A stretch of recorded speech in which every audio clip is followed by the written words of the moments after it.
was the name of a person who from Bukhara, so he's called Bukhari. Like you have Scotland, someone from Scotland, okay? When he was collecting hadith, he was so strict that he once saw, is that him, if I'm not mistaken, that one person that he was collecting hadith from, that he had, apparently he knows what Prophet ﷺ said, he's got this chain of transmission. So he was calling his horse or his camel, like this. That means there's food in here, grains. And guess what? He found out there was nothing. He was tricking the horse or the camel to come to him. He did not take that person's hadith. He says, if he can trick the camel, he can trick humans and lie about the Prophet. So this is even how in the actions of the narrators were looked into. We have a whole biographical literature of the people who narrated this hadith. The community testified of them, whether they were liars, had a good memory or a bad one, whether they suffered memory loss in the old age or not, whether they actually meet their teachers or not. So based on this whole science of hadith, we authenticated our hadith in terms of authentic and fabricated, different categories: Sahih, Hasan, Gharib, Da'if, Mawdu, and various other kinds, right? So is there a book of hadith? There are many collections of hadith books. Bukhari and Muslim, for example, or Muwatta of Imam Malik, they are authentic collections. There are some other collections, they are mixed, but they will tell you category of this hadith. This hadith is weak. This hadith is sound. This hadith is, for example, fabricated. So we have a collections of hadith works collecting all the fabricated hadiths, which we should not even follow because these are from people who are liars. Yeah? And how do you know? How do you separate which ones were fabricated? By the scholars who have done this work. Yeah? So that's why we as Muslims, we don't have to say, oh, how do I know which hadith is right or not? The scholars over the centuries have done this work for us, written and transmitted this knowledge.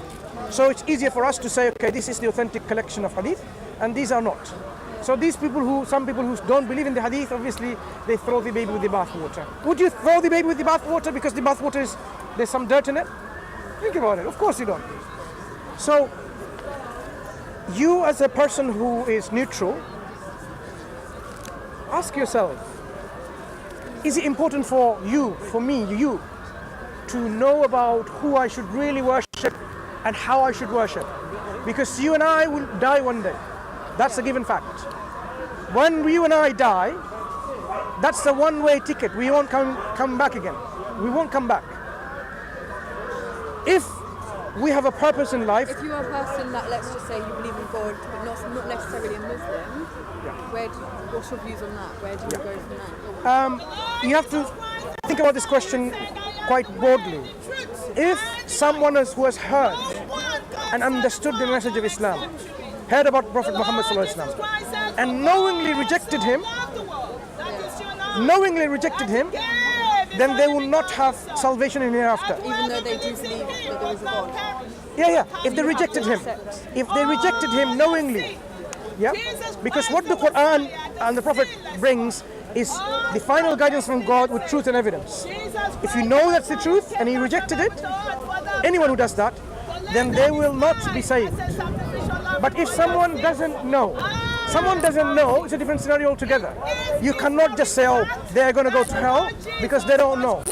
But one thing will be asked for those of people who haven't heard: did you not use your intellect, your God-given intelligence, the aql, the faculty of rationality, to understand that nothing worthy of worship, no tree is worthy of worship, no man is worthy of worship? Did you use that or not? Yeah?